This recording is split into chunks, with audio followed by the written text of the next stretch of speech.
Hola, buenos días. ¿Se me escucha bien, verdad? Soy Rosario Sánchez, trabajo en la agencia desde hace 10 años y soy la consejera técnica de productos cosméticos. Y me encanta mi trabajo y me gusta mucho trabajar en la Agencia Española del Medicamento. Yo soy farmacéutica y soy especialista en toxicología. Os voy a hablar de los productos solares. Los productos solares a veces no somos conscientes de que son también productos cosméticos. Muchas veces cuando pensamos en productos cosméticos pensamos en pintalabios, en maquillajes, pero hay muchísimos productos que son cosméticos, como por ejemplo los protectores solares. Hoy en día es un producto esencial en nuestra vida y es esencial saber usarlos bien. También son productos cosméticos otros productos esenciales sin los que no podríamos vivir. Vuestro champú, vuestro gel de baño, la pasta de dientes, el jabón que usamos todos los días para lavarnos las manos. La higiene es uno de los puntos fundamentales de la salud y tenemos higiene gracias a los productos cosméticos. Pero ahora vamos a centrarnos en los productos solares. En mi presentación tengo tres objetivos. El primero es haceros ver cómo en un producto tan cotidiano como un cosmético interviene la ciencia y además intervienen muchísimos tipos de científicos. Por otro lado, quiero transmitiros cómo se usar adecuadamente un producto solar. Y por último, quiero que veáis qué es lo que hacemos en la agencia con respecto a los productos cosméticos. Este es el índice de la presentación. Al principio hablaremos un poco de lo que es la teoría, posteriormente hablaremos del producto solar en sí, qué es, cómo funciona, luego hablaremos del papel de la agencia y luego vamos a hacer una pequeña encuesta en la que vamos a utilizar los pulsadores. Ya veréis cómo es divertido. La introducción. Ya sabéis, porque ya estáis en segundo de bachiller, ¿verdad?, que el Sol emite un amplio espectro de radiación. Emite mucho tipo de radiación, como ya he dicho, ¿no?, desde los rayos cósmicos, los rayos X, hasta el microondas. Afortunadamente, la atmósfera actúa como filtro y hace que solo llegue parte de esa radiación a la corteza terrestre. En concreto, llega desde el UVB hasta parte del microondas, pero en muy poca concentración. Lo que más nos preocupa es la radiación UVA, el UVA y el UVB, que son las que tienen una mayor que producen un riesgo para nuestra salud. Vamos a empezar por la radiación UVB. La radiación UVB va desde 290 nanómetros hasta 320.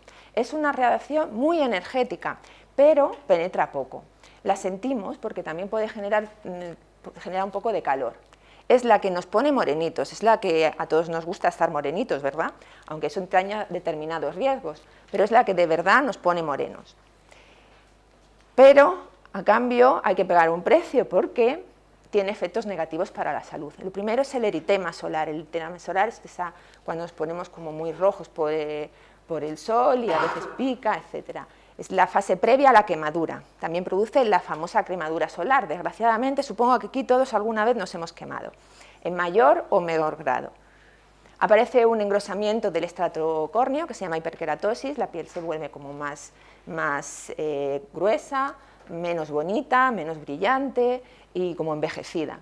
Provoca la inmunosupresión cutánea y aumenta considerablemente el riesgo de padecer cáncer. Sí, en las células, o sea, en la piel, tenemos unas células que se llaman células de Langerhans que nos previenen, que son células del sistema inmune, que nos ayudan a defendernos de determinadas infecciones. Cuando nos exponemos al sol, estas células se inhiben, entonces aumenta el riesgo de infección cutánea. De hecho, es bastante común en verano infecciones, por ejemplo, por hongos en la piel. Esta es una de las razones. Luego tenemos el UVA. En la radiación UVA es menos energética, la percibimos menos, pero penetra mucho en la piel. Esta es la responsable de la hiperpigmentación inmediata de la piel.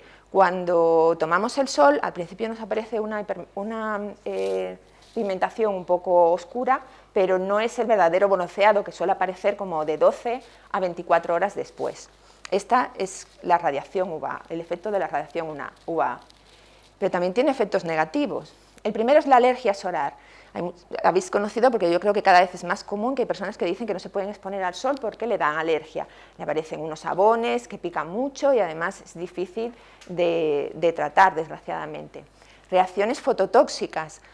Hay sustancias que sin una exposición al sol no producen una toxicidad, pero si nos exponemos a ellas y al sol al mismo tiempo, sí se transforman en sustancias que son tóxicas.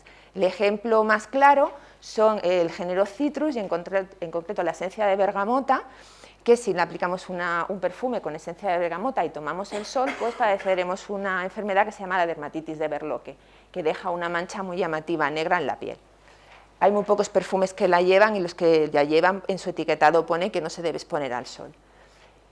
El envejecimiento cutáneo es producido también por la UVA y también tiene un efecto sobre la inmunosupresión y el riesgo de padecer cáncer de piel.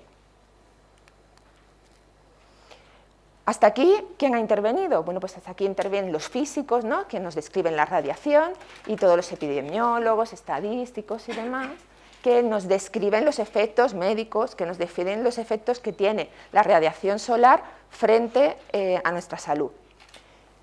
Entonces, si tenemos un peligro, que es la radiación solar, habrá que buscar un método de prevención o un método de cura del mismo. La mejor forma que hay de protegerse del sol es evitándolo, y la segunda estrategia es la utilización de protectores solares. La definición de producto solar es un producto, es cualquier mezcla como crema, aceite, gel o aerosol. Ya sabéis que hay muchas formas hoy en día que tienen estos productos, de aplicación sobre la piel humana con la finalidad exclusiva o principal de protegerla de la radiación ultravioleta, absorbiéndola, dispersándola o reflejándola. Para ellos, los químicos, los farmacéuticos, ingenieros químicos, desarrollan filtros. Los filtros son sustancias que lo que hacen es que la radiación no nos llegue, y no nos lleguen de dos formas. Hay los llamados filtros físicos, que son sustancias minerales, como por ejemplo el dióxido de titanio, que lo que hacen es actuar como un espejo. Lo que hacen es reflejar la luz, entonces de esa forma no nos llegan. ¿Problema que tienen los filtros físicos? Un problema que tienen los filtros físicos es que no nos gustan mucho, porque son esos que nos dejan como blanquitos y que no nos gustan tanto, ¿no? Porque no nos gusta que ir a la playa y aparecer ahí todos blancos, que además algunos son como muy densos, ¿no? Y los que no son densos contienen nanomateriales y, bueno, en principio para los niños no es muy recomendable utilizar nanomateriales. En cambio, tienen una ventaja muy buena, es que no se absorben. Al no absorberse, el riesgo de alergia al producto disminuye muchísimo. Y además, otra de las ventajas que tienen los filtros físicos es que actúan desde el primer momento que nos lo aplicamos.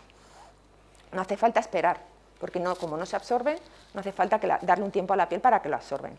Por otro lado, tenemos los filtros químicos. Los filtros químicos son sustancias normalmente de naturaleza orgánica y lo que hacen es absorber la luz. Estos filtros sí se absorben, con lo cual uno de los problemas que tienen es que tenemos que darle un tiempo a la piel para que absorba el filtro. Por eso siempre en los etiquetados de los productos cosméticos que llevan filtros químicos aparece la frase de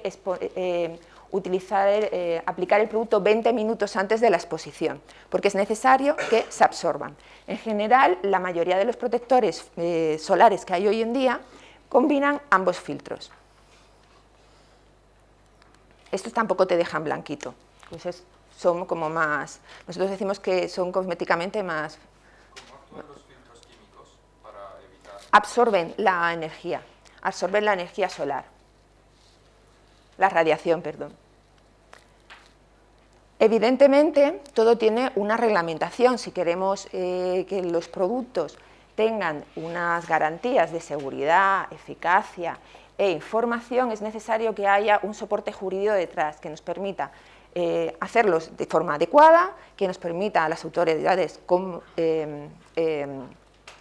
controlarlos y a los fabricantes saber qué condiciones tienen que utilizar para fabricarlos. Y aquí, en esto de la reglamentación, a lo mejor os sorprenderá, pero también los científicos participamos mucho. Colaboramos con los abogados en la redacción de normativa, en la cual se incluyan pues, todas esas características científicas y técnicas que estos productos tienen que tener. Nosotros, desde la agencia, vamos periódicamente a la Comisión Europea, nos reunimos en comités y en grupos de trabajo donde se trabajan con los legisladores para hacer o actualizar la legislación según el progreso técnico. La reglamentación, ¿qué objetivo tiene? Bueno, pues el objetivo fundamental es que los cosméticos sean seguros y eficaces. Para ello tenemos varias herramientas. Lo primero es la composición. No podemos hacer un protector solar con lo que queramos. Hay unas listas en las cuales de sustancias que se pueden utilizar y otras no. Y eso es necesario que aparezca en la reglamentación. También tenemos que hacer unas pruebas de eficacia. Los productos solares tienen que demostrar la eficacia que aparece en su etiquetado. Si el etiquetado pone que el producto tiene un SPF, el SPF es la protección frente al UVB, tiene que tener una demostración de que ese es el factor de protección del producto. Se hace un ensayo en el que se demuestra que ese producto protege a un nivel de 50. También hay una evaluación toxicológica, tienen que evaluarlo para garantizar que el producto es seguro en las condiciones que se indican en el etiquetado. Y en el etiquetado debe tener una serie de garantías de información. Por ejemplo, advertir determinadas cosas, como por ejemplo, advertir de los riesgos del sol, es necesario, el sol no es inocuo, y eso aparece en el etiquetado de los productos cosméticos. Decir que es necesario reaplicar el producto, por ejemplo. Decir qué cantidad del producto hay que utilizar, eso serían las instrucciones de empleo. Y además están regulado que en el etiquetado de los productos solares no pueden aparecer determinadas menciones, como por ejemplo no reaplicar el producto, este producto proteja al 100%. Es muy importante ser consciente que ningún producto solar protege al 100% de la radiación. ¿Qué papel tiene la agencia en relación con los productos cosméticos? Bueno, lo primero es una participación activa en la elaboración y actualización de la legislación. Como he dicho antes, nuestros técnicos van a la Comisión Europea y al Consejo de Europa periódicamente y colaboramos con los legisladores para actualizar y elaborar más legislación, ¿no? Actividades de control de mercado, pues desde la agencia se hacen actividades, se van a los fabricantes de los productos para ver si están fabricando bien. Vamos al mercado, cogemos muestras y las analizamos, a ver si los productos están bien. Analizamos también los etiquetados para ver si tienen esas advertencias, a ver si tienen también vemos que ese etiquetado tenga unas evidencias científicas detrás, o sea, lo que he dicho antes, si pone SPF 50, que tenga una prueba que demuestre que ese es su factor de protección. También hacemos campañas de forma proactiva, o sea, decimos, este año vamos a ver todos los protectores solares para niños, y entonces investigamos eso, hacemos como una campaña. Pero también lo hacemos de forma reactiva. Si tenemos denuncias, hay veces que una empresa denuncia a otra, hay veces que son los consumidores los que nos denuncian que un producto no cumple la legislación o que un producto no funciona, nosotros lo investigamos. También tenemos el sistema de cosmetovigilancia. El sistema de cosmetovigilancia es reaccionar frente a las reacciones adversas. Cuando hay alguien que nos dice, mira, he utilizado este producto y me ha salido un salpullido tremendo que pica muchísimo, o he utilizado este protector solar y no funciona, nosotros investigamos la causa y tomamos medidas en el caso de que sea necesario. Y también hacemos muchas actividades informativas, por ejemplo, esta es una. En el campo de los protectores solares os he dejado el tríptico que hemos editado este año, en el cual intentamos concienciar a la población del uso de estos protectores y además de cómo se deben usar adecuadamente. Afortunadamente en España es un país donde la concienciación solar es bastante alta comparado con el resto de Estados miembros, y esto de la información pues lo hacemos muy bien todos los españoles. Por eso las autoridades danesas hicieron una campaña pidiéndonos apoyo. ¿Puedes, por favor?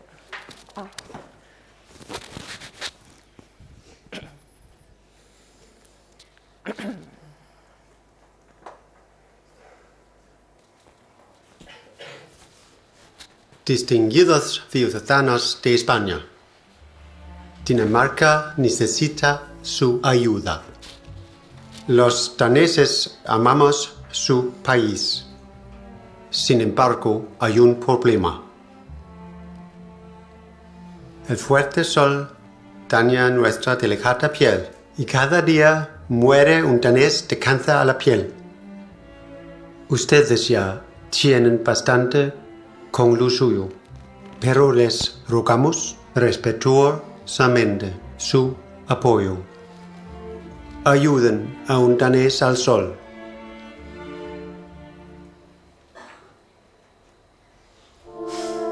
Decenas de miles de daneses viajamos desde el frío y oscuro norte a sus bellísimas playas. Cuando vemos un rayo de sol, abandonamos toda precaución y nos asamos al sol hora tras hora. Enséñanos a ser más como ustedes. Recuérdenos que cada minuto cuenta bajo el sol de España, ya sea en la playa, haciendo turismo o en el mercado. Recuérdenos que nos pongamos a la sombra, un sombrero y protector solar. Hágase voluntario y ayuda a un danés.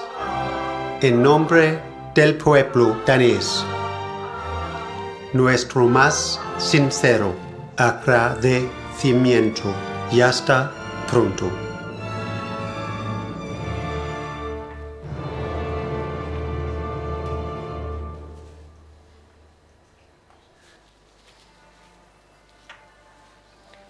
Bueno, esto obviamente era una broma.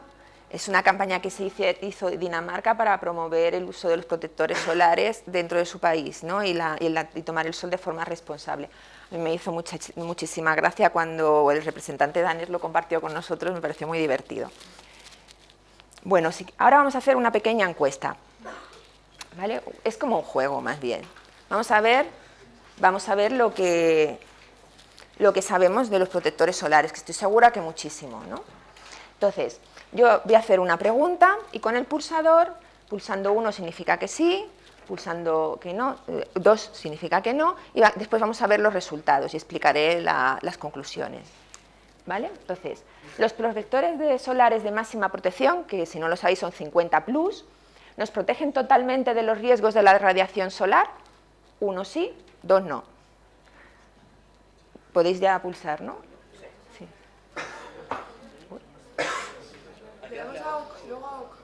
¿Hay que darle luego a OK? No hace falta darle a OK, o al 1 o al 2 solamente.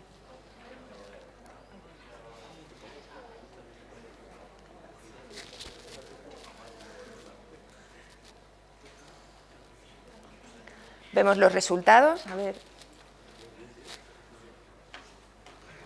Muy bien, es verdad, no protegen de ellos, ¿no? Por eso son filtros, entonces siempre dejan pasar un poco de radiación, ¿no? Entonces no estamos totalmente seguros con un protector solar, aunque este sea de la máxima protección, que es el 50+. Por eso está prohibido en el etiquetado de los cosméticos que aparezcan menciones como protege al 100% frente a la radiación ultravioleta, o no es necesario repetir la aplicación en ningún caso. Es necesario reaplicar el producto solar cada 2 horas aproximadamente. Pasamos a la siguiente. ¿Es necesario utilizar protección solar los días nublados? 1 sí, 2 no, como antes.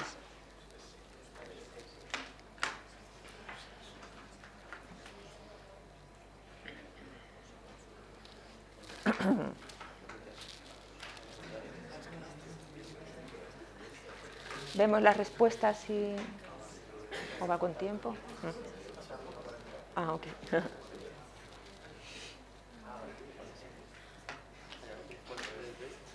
Muy bien, sí que es necesario.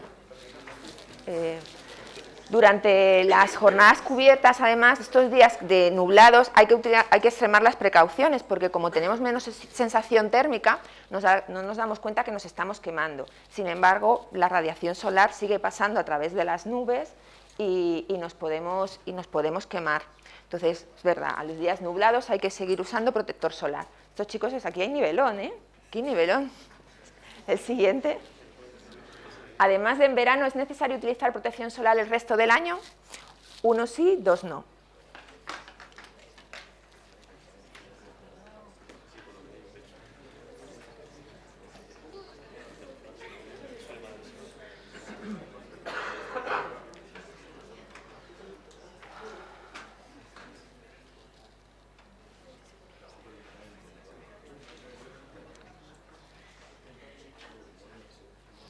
Bueno, pero qué bien, estupendo. Sí, siempre que vamos a estar expuestos al sol es necesario utilizar protectores solares. Por ejemplo, pues si vamos a jugar un partido de pádel y vamos a estar un buen rato al sol, aunque no tengamos la percepción de que haya calor, pasa la radiación. Además, por ejemplo, en invierno, la radiación que más pasa es la UVA, hay más radiación UVA que UVA-E, que es la que produce el envejecimiento cutáneo, ¿no? Además, hay que extremar la precaución en determinados lugares, por ejemplo, en zonas nevadas o que hay agua, porque con la reflexión solar la exposición se incrementa. Y en las zonas de altura y montaña, dado que como la atmósfera es menor, mayor cantidad de radiación pasa, ¿no? Pasamos a la siguiente pregunta. ¿Todos los niños pueden tomar el sol?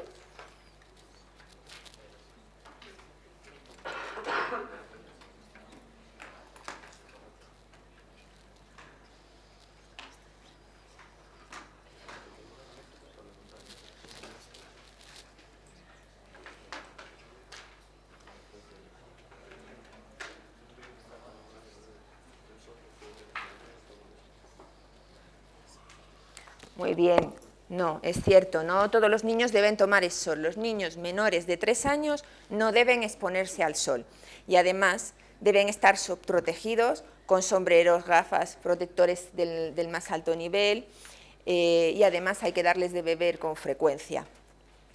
Aquí sí que me gustaría decir que hay que tener también cuidado en los recreos. A veces no nos damos cuenta, pero en los colegios, no solamente los niños menores de 3 años, sino todos, nos exponemos muchos al sol durante los recreos y los profes también. Entonces, tened en cuenta de que si vais a estar muy expuestos al sol durante los recreos, pues sería interesante utilizar un protector solar. ¿Los porcentajes suman 101? Pues será por el tema del redondeo, posiblemente, pero bueno. Pero, gracias. Vamos al siguiente. Mi protector solar indica un factor de protección solar frente a, que es el UVB. ¿Es suficiente? 1 sí, 2 no.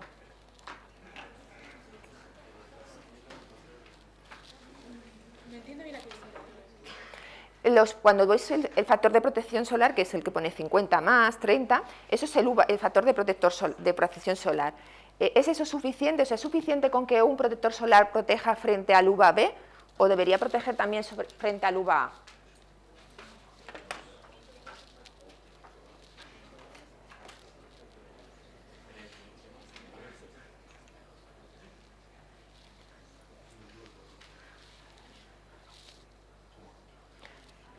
Muy bien.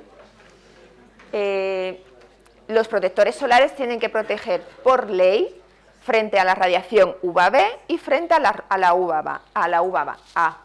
UVA me salía. La UVB es la que vemos bastante bien porque es el factor de protección solar, es el número grande que viene. ¿Y cómo podemos saber si tiene protección frente a UVA? Prácticamente todos deben tenerla porque ya os digo que es una obligación legal, pero para estar más seguros aparecerá más pequeñito en algún lugar del etiquetado, o el factor de UVA que tiene, o un símbolo que pone UVA rodeado por un círculo. Siguiente. ¿Con aplicar una vez al día es suficiente el protector solar?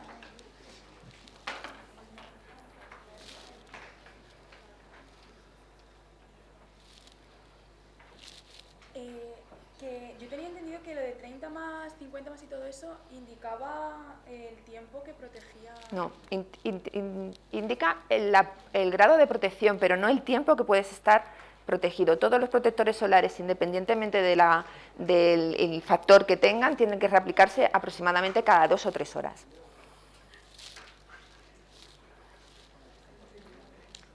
Muy bien, hay que reaplicarlo frecuentemente. Cuando voy, por ejemplo, a un parque natural en el mar, muchas veces recomiendan que no uses protector solar porque es nocivo para las plantas, que te dicen que eso es no biodegradable. ¿Qué diferencia hay entre ellos? Vale, pues una pregunta muy interesante porque además es un tema que está muy en boga. Sí que es verdad que algunos protectores solares parece que tienen un efecto negativo frente a los corales, si no recuerdo mal, ¿no? Entonces, yo también he ido a algún sitio así. Entonces, en ese caso, en algunos parques nacionales, por ejemplo en México es muy habitual, te recomiendan la utilización de un determinado protector solar que tiene unos filtros químicos o físicos que no afectan a ese tipo de fauna, ¿no? Y eso lo viene en el etiquetado. Si vosotros queréis comprar un protector solar biodegradable, tenéis que buscarlo en el etiquetado del producto, que ponga que el producto es biodegradable. Entonces, antes de que se empiece a comercializar una crema solar, ¿no se comprueba que no sea dañino para la fauna marina o algo así? La evaluación de la seguridad de los productos cosméticos por el momento no llega hasta el riesgo ecológico. En la evaluación actualmente solo mira el riesgo frente a la salud humana. Es posible que en el futuro trabajemos en ese sentido, porque vemos que es la tendencia que ocurre en otros productos. De todas formas, hay otra reglamentación paralela que también nos afecta, que regula la cotoxicidad en los productos de consumo en general. Entonces, hay algunos ingredientes de los productos cosméticos que ya se están prohibiendo en ese sentido, como por ejemplo algunas siliconas. Yo quería comentar, añadir a lo que dice mi compañera, que para los medicamentos sí que se evalúa el riesgo medioambiental. ¿Vale? Sepáis que antes de poner en el mercado un medicamento, todo esto se estudia. Y que si hay que advertir, pues no tirar este resto de medicamento que tenéis en casa a la basura porque tiene un riesgo añadido, pues la información viene en el prospecto, ¿vale? Porque lo podéis ojear por curiosidad, nada más. Pasamos a la siguiente pregunta. ¿Hay alguna hora del día en que sea más peligroso tomar el sol?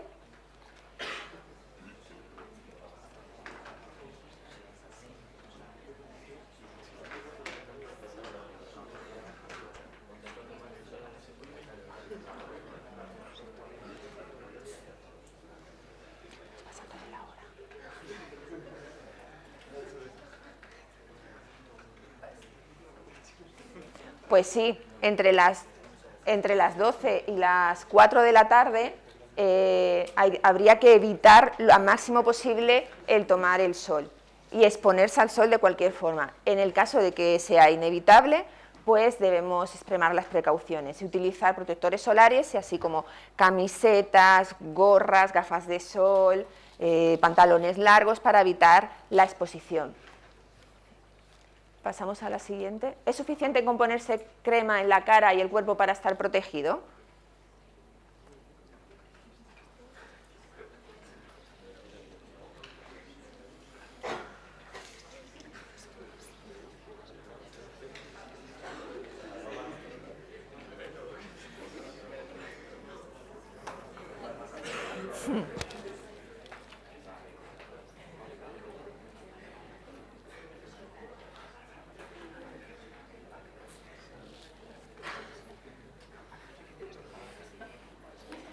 Bueno, pues no es suficiente, hay que utilizar además otra ropa, ¿no? Sobre todo en las horas centrales del día, y si queremos estar 100% protegidos, con la crema no es suficiente, tenemos que utilizar, pues como he dicho antes, camisetas, ropa, sombreros, gafas.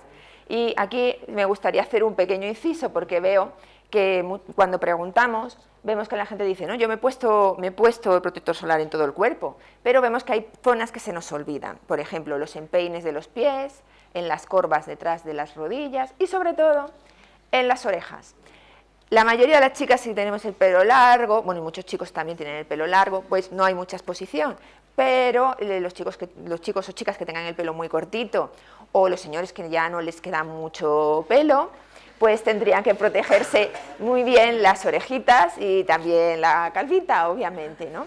Estamos viendo que la incidencia del melanoma en oreja ha subido mucho, a pesar de que se ha incrementado mucho el uso de protectores solares, y parece que es esta la explicación. Entonces, recomendaros a vuestros hermanos, a vuestros padres, a vuestros amigos, que no se olviden nunca de las orejitas, de los empeines y de las corvas, ¿no? Y por último, ¿hay algo que pueda hacerse después de tomar el sol para cuidar la piel?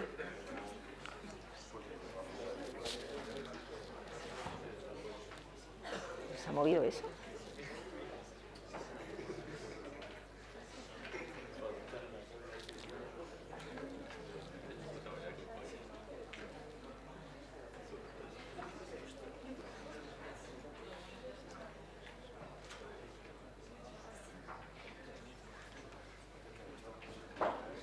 Claro, pues hay que echarse el After Sun o una loción hidratante normal. Hay que beber agua porque normalmente en la exposición solar perdemos bastante agua, hay que hidratarnos bien. Y una cosa muy importante es vigilar los lunares que tengamos y ver que si estos cambian de forma, se abultan o empiezan a sangrar o cambian de tamaño. Es recomendable ir a un especialista. Normalmente no es por nada, pero siempre merece la pena tomar precauciones frente al melanoma. Que si una mancha podría cambiar de color por exponerse al sol. Sí, hay veces que una mancha, incluso un lunar, puede cambiar por exponerse al sol o por cualquier cambio, por ejemplo, durante el embarazo, cambian los lunares de forma, a veces se abultan, etcétera. No tiene que ser precisamente por el sol, pero siempre, sea verano, invierno, en cualquier momento, siempre que veáis que un lunar cambia, es aconsejable ir al médico y preguntarle, porque puede ser un riesgo, aunque normalmente no lo tiene por qué ser. Porque a veces aparecen lunares pues nuevos. Bueno, pues porque el sol pueden aparecer por muchas razones, pero en relación con la exposición al sol, pues ya sabéis que el sol tiene una serie de riesgos y uno de ellos es que aparezcan lunares. Y hay veces que esos lunares pues no tienen ninguna importancia, son totalmente benignos, pero hay veces que esos lunares pueden tener un riesgo, como es en el caso del melanoma. ¿Alguna pregunta más? Ya la última, porque vamos de tiempo regular. ¿Es siempre más recomendable ponerse una protección de 50 o cuando ya estás bronceado solo es necesario una de 30? Bueno, pues es una pregunta bastante interesante. El grado de protector solar que debemos elegir siempre debe ser proporcional a nuestra piel, a nuestras necesidades. Pues si somos, sobre todo las primeras exposiciones, es recomendable utilizar lo más alto posible, pero sí que es verdad que cuando ya estamos más morenitos o personas que ya sabemos que tienen menos tendencia a quemarse, pueden utilizar grados menores. Lo que sí que es verdad que no recomendamos nunca utilizar un protector solar de protección muy, muy baja, y lo que es fundamental es reaplicarlo, porque todos los protectores solares, ya sean de 50 plus o sean de 15, es necesario reaplicarlo cada 2 o 3 horas para que cumplan esa eficacia que indican en el etiquetado. Venga, la última. Ya. ¿Lo digo? Sí. ¿Qué diferencia hay entre las cremas solares y los aceites? A ver, esto es un poco complejo. Si te refieres al aceite de marca comercial que todo el mundo conocemos, que nos lo echamos directamente, o aceites con protector solar. Aceites con protector solar. Vale, actualmente hay mucho tipo de protección solar. Cuando yo era jovencita, pues solo había la crema que todos conocemos del bote de tal. Hoy en día hay muchas formas farmacéuticas, como las llamamos, ¿no? Hay muchas, por ejemplo, hay aceites, hay emulsiones, hay sprays. Hay que elegir el que más nos guste, porque unos pueden ser que nos gusten más por unas razones u otros menos. Hay gente que los aceites no les gustan porque brillan mucho, y hay otros que les gusta brillar más. El aceite en sí, o sea, no es aceite en sí, porque el aceite en sí te quema.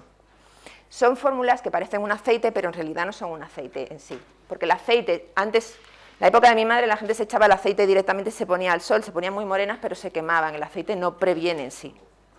Y entonces, bueno, os dejo con la siguiente ponencia. Muchísimas gracias por la atención.